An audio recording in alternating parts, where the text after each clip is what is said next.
to Tom's Tavern. Today I'm going to be reviewing Hyrule Warriors Age of Imprisonment. Going to be talking about the positive, the mixed, the negative, and then give an overall score out of 10 at the very end.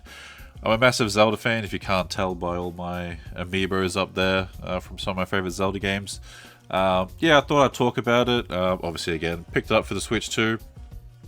In fact, I got a Switch 2 specifically to play it. I hadn't gotten one yet.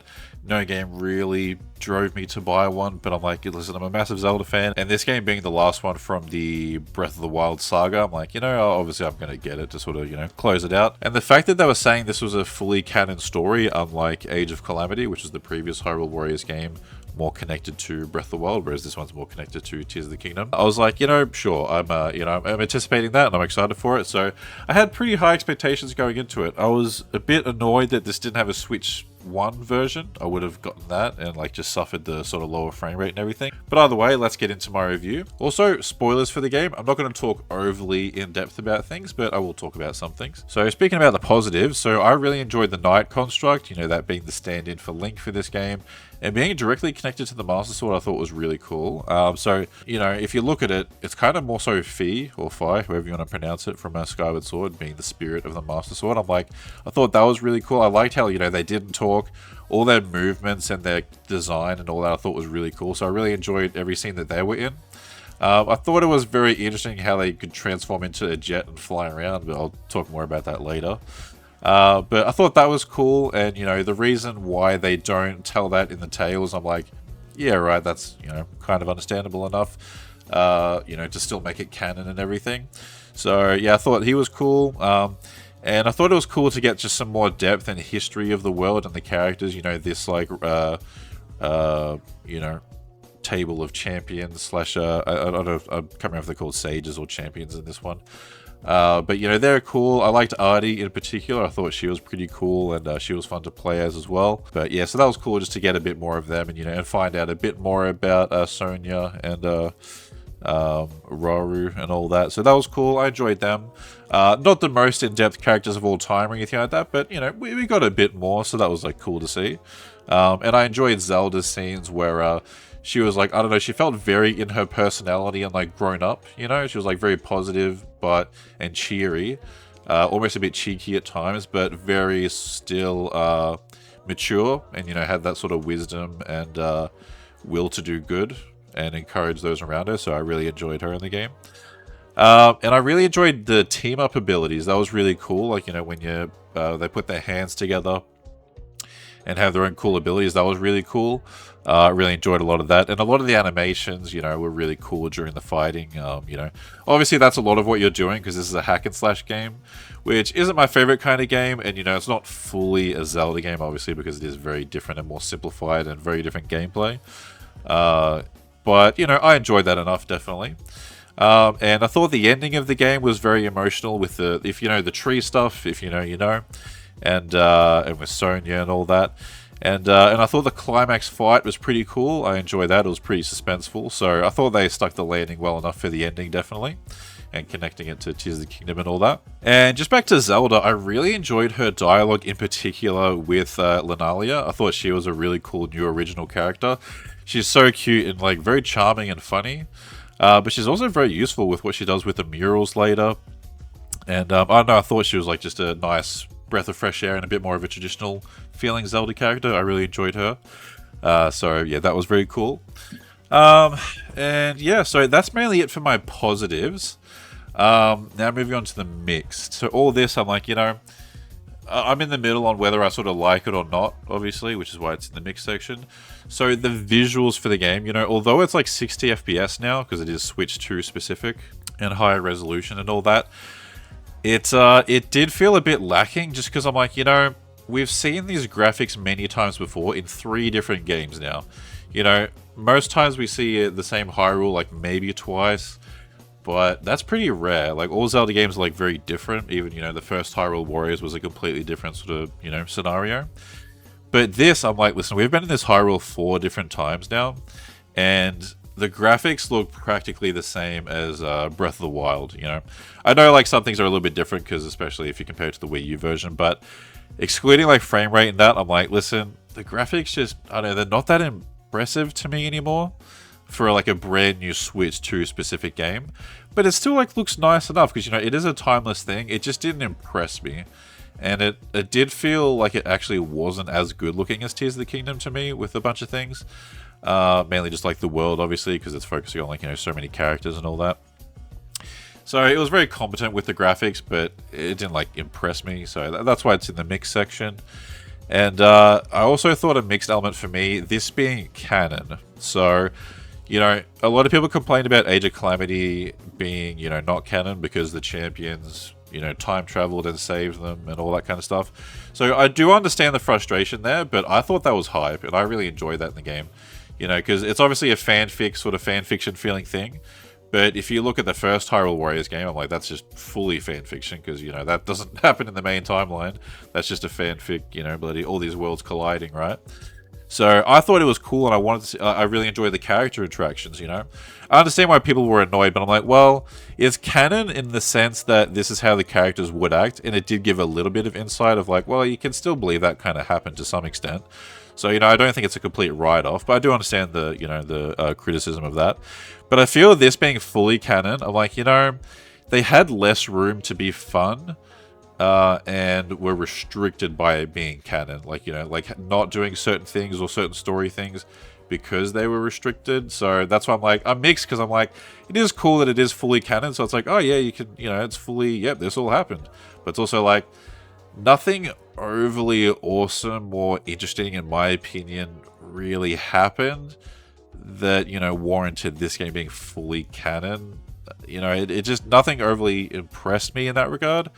So I'm just like, you know, I do appreciate that it's fully canon, but I feel there could have been a more fun version of this game and more interesting things done if it wasn't canon, because it wouldn't have been restricted by as much.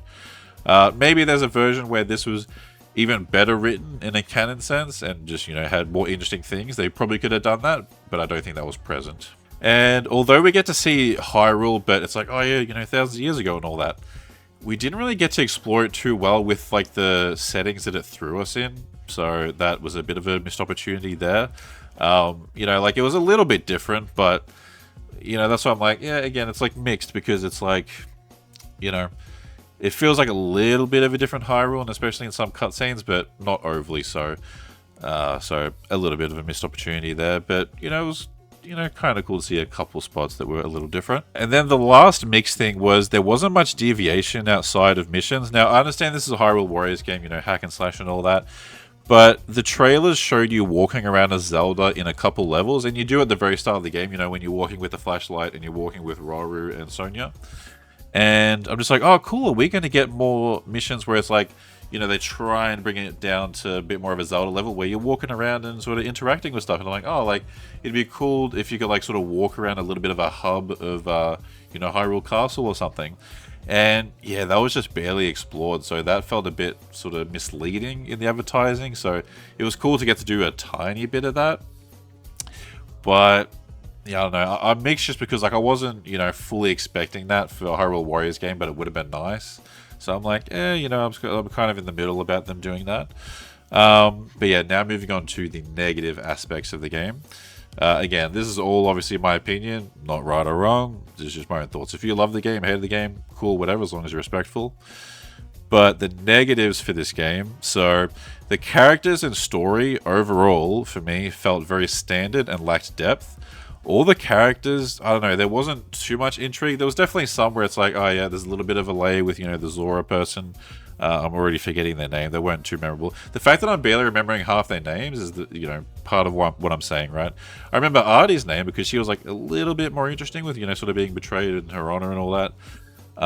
But yeah, I don't know. They didn't stand out as Zelda characters for the most part. And with the amount of cutscenes that there are, it felt like not much happened. It was just kind of like, oh, well, we recovered from that battle. Oh, but this next battle's coming, and yeah, let's get ready for it. It didn't really feel like there was that much of an actual, like, story. It was just kind of battle events happening. And again, that's what I'm saying, where it's like, it's a Hyrule Warriors game, so obviously you're going to expect that, but I'm like, I feel there was even a bit more story in the original Hyrule Warriors, because it was about, you know, Sia, the villain, like, trying to get, you know, Link to, do XYZ and like all these worlds, there was a bit of a story there. It wasn't the best story in the world, but there was more of an interesting thing going on, compared to this, where it felt a bit like a nothing burger in a lot of ways. Same with like Ganondorf. I'm like, we barely got him, and all of his scenes, he says the most generic, like, evil stuff, which I understand is how he is, like, in, a few of the games and everything, but this version of Ganondorf, I'm like, he just could have done so much more with it and made him a bit different, other than just him being ambitious, so he's evil, I'm like, I don't know, I think they could have done a lot more with it. And there's also less customization in this game compared to Age of Calamity. Like, you can actually, like, customize Link a fair bit, and in this, there's just not much. And so I think they could have done like some cosmetics or something, you know what I mean? That would have made side questing a bit more rewarding, because I barely did any side quests at all, to be honest. I unlocked all the different characters, and that was practically it. When I finished the game, I put it down. I'm like, yeah, I don't really feel much motivation to do side questing. And the system that they have for all that, like the upgrading, clicking all these different things once and how it's all laid out, it's just very uninviting in my personal opinion. But I understand, there's restrictions for a game, like this. And I also really thought it was a bit lazy how they reused Phantom Ganon multiple times. Like, when you first fight him, it's like, oh yeah, cool. And then I think you fight 3 of him, like, a little bit later. And then at the very end, he's just like, oh, you know what? Like, just before the very, very final battle, he's like, here's 5 more Phantom Ganons. I'm just like, I mean, that was like a fun enough battle and everything, but you could make them like a little bit different, or a bit more of an evolved Phantom Ganon, or something. I don't know. Like, that just felt a bit lazy. And same with reusing the 4 like grime beasts or grime monsters, whatever you want to call them, like those chaos monsters that he summons, the 4 different sort of bug-looking ones. I'm like, firstly, I'm not that huge on the design of any of them. They were like fine, but it's like, oh yeah, you go to all these 4 different spots and then you take them all out, and then Ganondorf's just like, no, you know what, I'm going to just revival for you again, and then you just fight them all again, and I'm like, I don't know, I'm just like, it just felt kind of like padding, I don't know if that was just me, but that felt like padding, instead of just like doing like 4 different monsters, or, something like that, I don't know. And the Night Construct flight missions, that, it felt like, when I first saw him transform into like a jet and fly away, I nearly laughed, and I was like, beg your pardon? So what I really liked in Age of Calamity, because I'm a bit of a defender of that game, I really liked the missions where you got to control the divine beasts, because that was a very big part of Breath of the Wild, and I'm just like, oh cool, we get to like move around as them and like do stuff and take things out. I'm like, that was awesome. This one, not once was I like, oh yeah, I want to see a construct turn into a jet and do flying.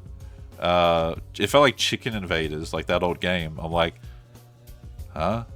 Not to mention like how it like looked and played. It felt kind of, I don't know, like very weak and lacking with like the button control and like how much you spammed stuff. I'm just like, I don't know. That just really rubbed me the wrong way. And like every single time I was playing a mission where I was flying around, I'm like, this is a Zelda game?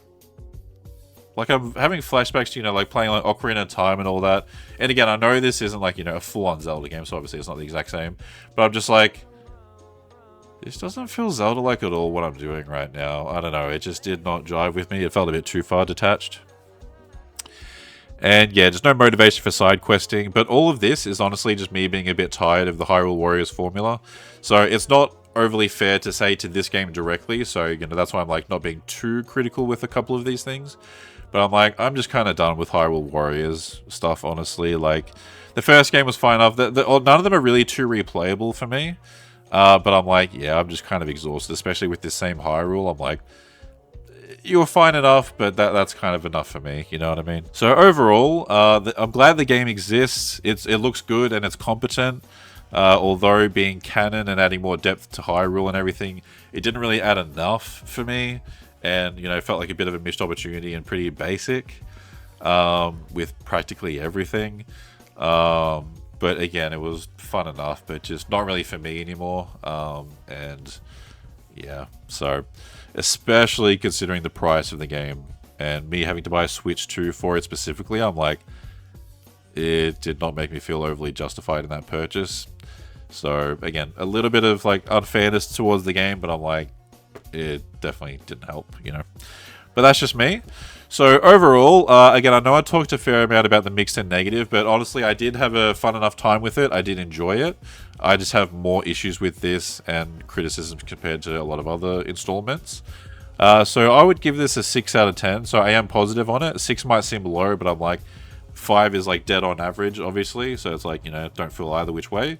6, I'm like, I feel positive enough, but it's definitely on the lower end of like the Zelda games that, you know, I've played. But yeah, either way, my next video will be a Zelda ranking, talking about all the Zelda games that I've played, including all the Hyrule Warriors games. So stay tuned for that. Let me know in the comments if you enjoyed this video, what you'd give the game out of 10, and any of your thoughts. I've done the whole Let's Play on my channel. It's my first proper Let's Play, so check that out if you'd be interested at all. And yeah, stay tuned for my next video. See you guys next time.